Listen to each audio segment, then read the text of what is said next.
Chevy Suburban front brake pad replacement. Driver's side, I removed the cap off my reservoir.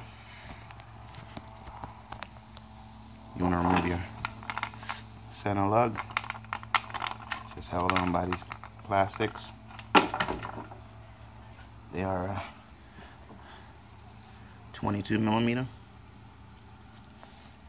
Also 22 millimeter lug nuts.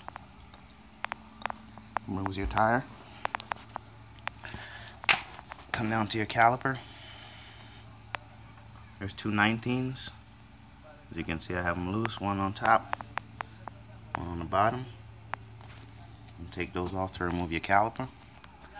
Remove your caliper and your old pads. Compress your piston.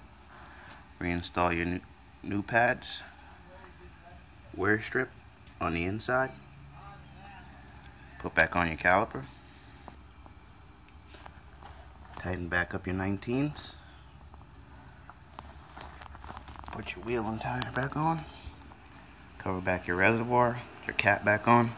Pump your brake pedal before you start driving. And that's the Chevy Suburban front brake pad replacement. Thanks for watching. Subscribe, comment, hit that like button. See you next time.